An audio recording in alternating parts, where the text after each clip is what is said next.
Bonjour à toutes et à tous, bienvenue sur KTV, Kwezi FM, le 106.9 pour ce temps de parole, toujours en direct, à la radio et à la télévision. Ce matin, on a demandé effectivement au directeur de cabinet de la préfecture, Étienne Guillet, de venir sur ce plateau pour essayer de comprendre les moyens qui ont été mis en place pour lutter contre cet incendie. Étienne Guillet, bonjour. Bonjour. Un incendie, je le disais à l'instant, historique. D'après les mémoires de pompiers, jamais Mayotte n'avait connu un incendie aussi puissant. Tout à fait, ça a été un incendie qu'on a observé dès dimanche, qui a pris très vite, avec une matière qui était effectivement des pneus, des carcasses, des cartons, différentes autres matières qui ont effectivement brûlé de façon très intense. Et c'est vrai qu'on l'avait dit, moi je l'avais déjà dit dimanche à certains d'entre vous, on sera sur un feu qui durera 24 à 48 heures. Je me suis pas trompé pour l'instant, on est déjà sur plus de 24 heures. Ouais. Je pense que si tout se passe bien, on devrait arriver à, mais je touche du bois, on n'a pas encore complètement la maîtrise du calendrier, du feu oui, mais pas du calendrier. Et donc normalement on devrait espérer, en tout cas on m'indiquait ce matin encore que le feu devrait être éteint, si tout se passe bien, ce soir. On reste prudent, parce que l'effort effectivement a été très important de la part des pompiers pour pouvoir maîtriser ce feu dans un premier temps. Ça veut dire que depuis dimanche, les pompiers sont sur le terrain en train d'arroser, de maîtriser? Depuis dimanche, les pompiers sont là 24 heures sur 24. Incroyable. Pour pouvoir éteindre l'ensemble des foyers. On a eu au début une gigantesque, ça c'était énorme, hein, le feu, on y était tous, hein, on a tous vu les images, c'était énorme. Aujourd'hui, depuis dimanche soir, le feu est très maîtrisé. Donc ça, on a pu écarter maîtriser, tout risque. Ça veut dire quoi? Alors, maîtriser, ça veut dire qu'il ne se propage plus. Voilà, maîtriser, ça veut dire qu'il n'est pas prévu a priori qu'il puisse se propager. D'accord. Voilà, sauf vraiment si on avait eu quelque chose qui nous avait échappé, mais a priori, on était sûr dès dimanche soir qu'il n'irait pas au-delà de ce qu'on avait, parce qu'on mettait des moyens, on continuait à alimenter en eau, on continuait à trouver des solutions techniques pour pouvoir réduire ce feu. Donc ça a été fait essentiellement dans la journée du dimanche. On a poursuivi dans la nuit du dimanche au lundi pour maîtriser encore une fois et réduire l'intensité de ce feu, parce qu'il est quand même très intense, hein, tout le monde l'a vu. Et hier, ça a été de là encore réduire les foyers qui restaient. On en avait 2 très actifs lundi matin. Il en restait 2 encore actifs, mais un peu de moins d'intensité lundi soir. Ce matin, nous n'en avons plus qu'un foyer actif. Ça veut dire qu'on a récupéré, on a identifié, on a circonscrit les foyers, et on a surtout limité tout risque de propagation. On a traité aussi tout ce qui se passait autour, hein, voilà, parce qu'il y a évidemment les foyers qui sont les sources les plus chaudes, mais on a autour des incendies qui peuvent être soit parce que on l'a vu dimanche, il y a des braises qui peuvent s'envoler et qui peuvent aller évidemment propager ailleurs. À côté. Donc voilà, c'est tout l'enjeu de cette opération qui a été mise en place dès dimanche. Étienne Guillet, dès 15h, autour de 15h, vous avez pris les choses en main en tant que directeur de cabinet, c'est sous votre responsabilité, clairement, et vous avez pas du tout minimisé les moyens qu'il fallait mettre en place. Vous avez mis tout ce qui était disponible sur l'île en quelques heures seulement, y compris l'hélicoptère. Est-ce qu'on pouvait faire plus? Alors, je pense qu'on a vraiment fait comme toujours dans ces situations, c'est-à-dire qu'on arrive sur un incendie, on arrive sur une catastrophe, quelle qu'elle soit.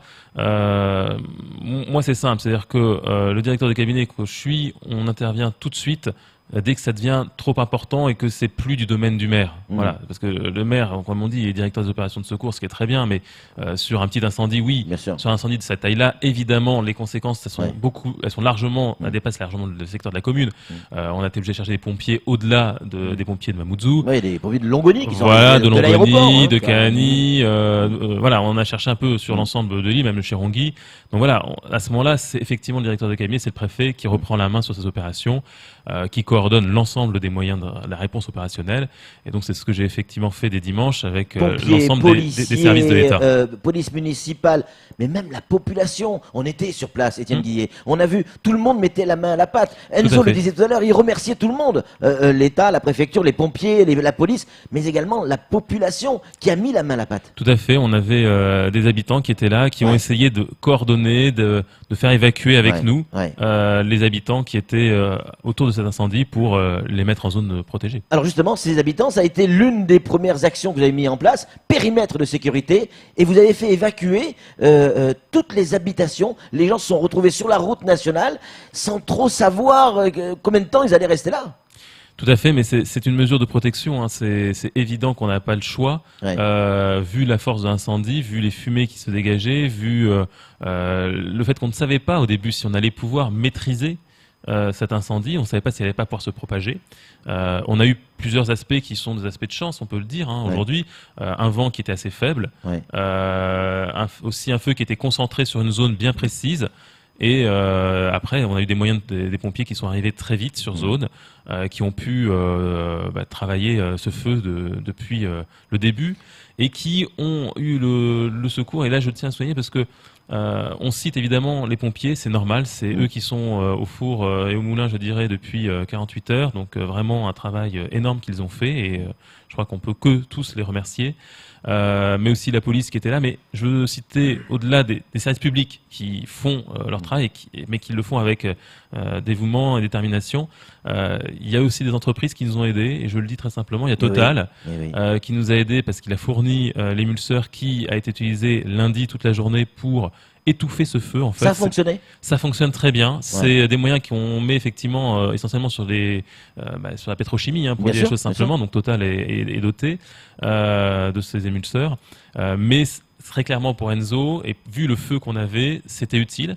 Donc on a pu mettre ça en place. Sans ces émulseurs, le feu aurait duré plus longtemps. Sans ces émulseurs, clairement l'action des pompiers aurait été plus longue. On ne peut pas dire exactement la durée du feu si on n'avait pas eu les émulseurs, mais très clairement, ça aurait été plus long. Et je veux aussi souligner l'action de la SMAE, parce que la SMAE, on les a appelés, moi je les ai appelés dès dimanche soir pour leur demander tout simplement d'augmenter la production pour être sûr que on ait de l'eau en quantité tout le long de l'incendie sur Kawéni. Les habitants qui ont été évacués, est-ce que vous leur avez proposé de les reloger temporairement, soit dans une école ou un gymnase ou quelque chose d'autre? Avec la mairie de Mamoudzou, là c'est avec la mairie qu'on travaille là-dessus, donc on a mis en place, comme on fait souvent, dès qu'il y a des sujets de ce style-là, on met en place une structure d'hébergement d'urgence.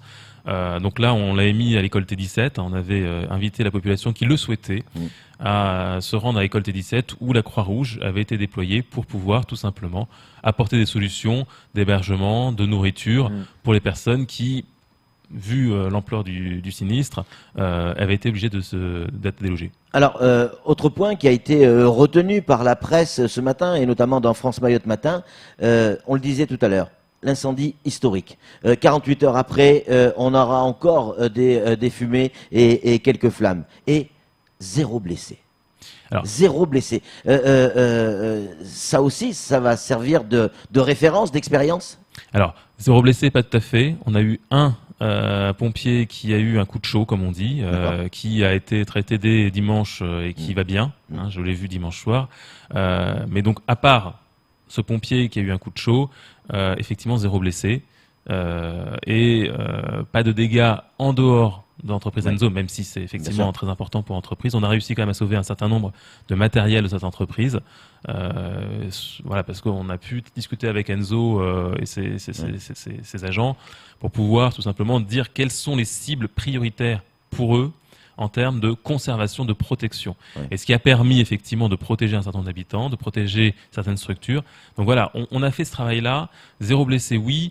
Maintenant, il va falloir, évidemment, il y a un deuxième temps après cet incendie. Là, pour l'instant, on est encore dans l'opérationnel. C'est-à-dire qu'on va être encore dans il faut qu'on réduise ce feu au plus vite. À l'issue, il faudra qu'on regarde avec Enzo, avec les pompiers, avec l'ADEAL, avec l'ensemble des services, avec la commune, pour voir comment on aurait peut-être pu encore mieux faire, ou en tout cas mieux se prémunir de ce genre de sinistre. Un détail qui a son importance tout de même, un certain nombre d'habitants du côté de Haut-Vallon se plaignent de la fumée issue de ce feu et qui se propage évidemment sur Haut-Vallon. On sait, il y a de la fumée, il y a eu un incendie, il y a de la fumée, les vents sont porteurs également. Qu'est-ce qu'on peut leur dire pour les rassurer ? Alors, on peut déjà leur dire que, de toute manière, effectivement, dans un incendie, ce qu'on recommande, et ça fait partie des choses qu'on a pu mettre en place dès le début, ça a été de dire aux gens, respecter les consignes, c'est-à-dire de vous éloigner de l'incendie quand effectivement vous êtes à côté, mais aussi par rapport aux fumées, soit de se calfeutrer chez soi pour éviter d'avoir la fumée qui rentre, même si c'est très compliqué si on se dit les choses entre nous. Donc après, c'est de signaler si par hasard il y a des maux de tête, s'il y a des choses comme des malaises qu'on peut avoir suite à l'inhalation accidentelle ou des fumées. Maintenant, j'ai cru comprendre hier soir, parce que j'ai écouté votre antenne, que l'association qui contrôle l'air, la qualité de l'air à Mayotte avait fait des relevés, en particulier sur Kungu, et que Awa, et que a priori, alors il y a eu effectivement un pic à un moment de particules parce que il y avait un incendie, il y avait des déchets qui s'envolaient, qui brûlaient, mais a priori, d'après ce qu'il disait, la qualité de l'air n'a pas été si compliquée que ça. En tout cas, ça n'empêche qu'évidemment chacun se doit d'être vigilant par rapport à ces fumées, et on avait prévenu bien évidemment les pompiers qui n'étaient pas en intervention et les services sanitaires pour qu'ils puissent prendre d'ores et déjà des mesures s'il y avait quelqu'un qui, pour X, Y raison, avait inhalé trop de fumée. Et puis un incendie, il y a du feu, il y a de la fumée, surtout quand il y a des pneus, et il y a du vent qui amène évidemment cette fumée quelque part. Moi, il se trouve que ça tombe sur Au-Vallon, pas de bol, mais ça pourrait tomber aussi ailleurs. Camar, une question pour le directeur de cabinet. Alors Enzo disait à l'instant, quand il est arrivé dans la zone, il n'y avait pas d'habitation, il n'y avait pas de village. Aujourd'hui, il l'a même dit, quand il quitte le territoire, il est toujours inquiet. Donc, qu'est-ce qu'on peut prévoir pour demain? Parce que là, on sait que les habitations n'ont pas fini de pousser autour. Alors, c'est un sujet d'urbanisme, on le connaît tous. Effectivement, la zone industrielle de Kaweni était avant tout une zone vide d'habitation, quasiment. Il y avait un village et puis des constructions qui sont faites autour industrielles. Aujourd'hui, effectivement, il y a un certain nombre de constructions d'urbanisme classiques, alors soit des bangas, soit même des constructions en dur. On a une mosquée à 2 pas de Shenzhou. Donc oui, il y a des constructions. Après, c'est le contrôle de l'urbanisme qu'il faut qu'on améliore à Mayotte, qu'on puisse aménager, qu'on puisse effectivement se doter de moyens pour prévoir les aménagements. J'étais il y a quelques années déjà dans un autre poste où effectivement on avait un village qui était sur une route, et puis comme elle était à côté d'une grande ville, le village s'est développé, et d'un coup les habitants ont dit mais je voudrais une déviation. On a refait la déviation. Les gens sont mis sur la déviation, ils ont dit bah oui mais ça va pas du tout, il faut encore une autre déviation. Donc voilà, c'est le problème de l'urbanisme classique. C'est-à-dire que un moment ou un autre, quand il y a des intérêts, les gens vont vouloir se mettre au plus proche des intérêts commerciaux, des intérêts des services publics, etc. Et c'est vrai que c'est compliqué, mais ça c'est un travail qu'il faut qu'on fasse, en particulier à Mayotte. Étienne Guillet, sur les réseaux sociaux et notamment certains messages qui arrivent ici, il n'y a pas grand monde qui croit à l'incendie accidentelle. Est-ce qu'on a des nouvelles de l'enquête? Est-ce qu'elle a déjà commencé? Est-ce qu'il y a déjà des éléments? Alors l'enquête a évidemment commencé, je dirais même dès la déclaration d'incendie. Les policiers étaient sur place. Il y avait une équipe de police scientifique et technique qui était présente dès dimanche après-midi sur zone. Après voilà, le sujet c'est que cette enquête elle va pouvoir progresser quand l'incendie sera éteint, puisque les policiers doivent travailler dans de bonnes conditions de sécurité pour identifier quel a été sans doute le point de départ de cet incendie, voir ce qui a peut-être pu être à l'origine de cet incendie. Aujourd'hui, on n'a évidemment pas tous ces éléments-là. Il va falloir qu'on travaille. La piste criminelle n'est pas écartée. À ce stade-là, aucune piste n'est écartée. L'enquête, comme on dit, est en cours. Les policiers vont faire ce travail-là d'investigation. Ils ont besoin pour ça d'avoir un terrain sur lequel ils puissent investiguer sereinement. C'est ce qu'on espère pouvoir leur offrir d'ici ce soir ou demain. Cendres, on va pouvoir savoir d'où est parti le feu. Il y a des techniques particulières pour comprendre, parce que c'est plusieurs centaines de mètres carrés qui ont cramé. Oui, alors il y a évidemment des techniques que la police sera même de déployer. Maintenant, effectivement, il y a aussi tout ce qui va être témoignage. Bien sûr. Je ne peux pas imaginer 30 secondes que la police n'interroge pas l'ensemble des salariés d'Enzo, en tout cas une certaine partie de ces salariés qui étaient présents ou qui étaient à proximité de ce site ce jour-là, sans doute des habitants autour.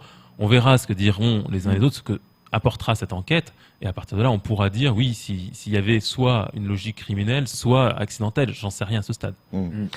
Pour conclure, est-ce qu'un Canadair ou un hélicoptère bombardier aurait pu servir à maîtriser le feu plus rapidement? Alors, c'est toujours pareil quand on a ce genre d'incendie. Ouais. La question, c'est quels moyens on déploie et à quel moment. Ouais. Pour pouvoir déployer des moyens de façon efficace, il faut d'abord avoir une vision très claire de comment fonctionne cet incendie.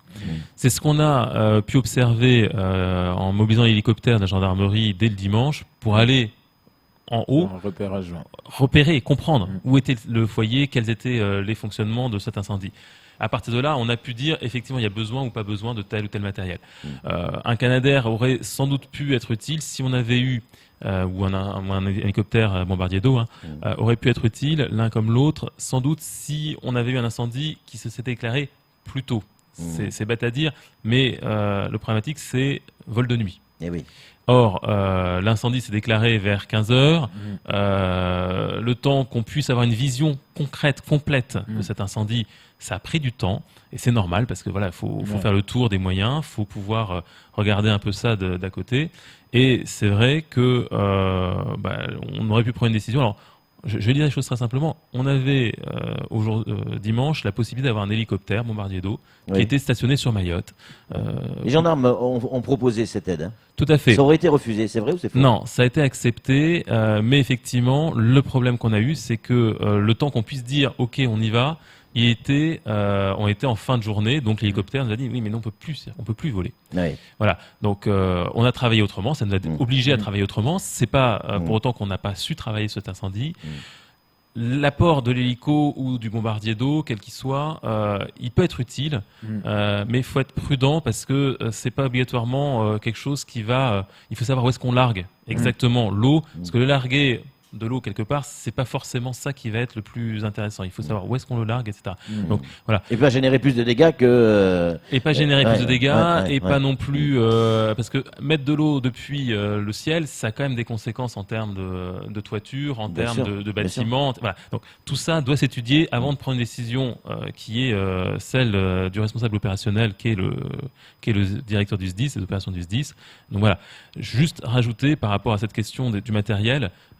On va avoir cette année la définition du SDACR, donc c'est ce schéma qui va définir le contrat opérationnel du SDIS et dans lequel on fera effectivement un certain nombre de propositions, un certain nombre d'éléments pour savoir quels sont les moyens dont on a besoin sur Mayotte en fonction de chacun des types d'incendies, des risques qu'on peut avoir. On a le risque courant. Là, clairement, c'est un risque tout à fait inhabituel, mais sur lequel il faut qu'on puisse être protégé. Et puis, pour conclure, on vient d'avoir cette information à l'instant. Ça génère évidemment d'énormes embouteillages, cet incendie. Et là, il y a quelqu'un qui nous dit « Je suis dans un embouteillage monstre. Je retrouve actuellement en face de maison, à la maison d'arrêt de Magicavo, un policier en moto qui nous dit de monter nos vitres parce qu'il y a des jeunes qui profitent de la situation pour arracher les sacs. Soyez prudents. » Évidemment, du côté de cette route nationale qui traverse Kawini, eh bien beaucoup de gens sont à l'arrêt et il y a déjà eu quelques vols, donc fermer les fenêtres et puis en plus pour la fumée c'est plutôt conseillé. Merci mille fois Étienne Guillet, directeur de cabinet de la préfecture, d'être venu sur ce plateau et d'avoir répondu à nos questions. C'est tout pour ce temps de parole. Tout de suite, la suite de nos programmes.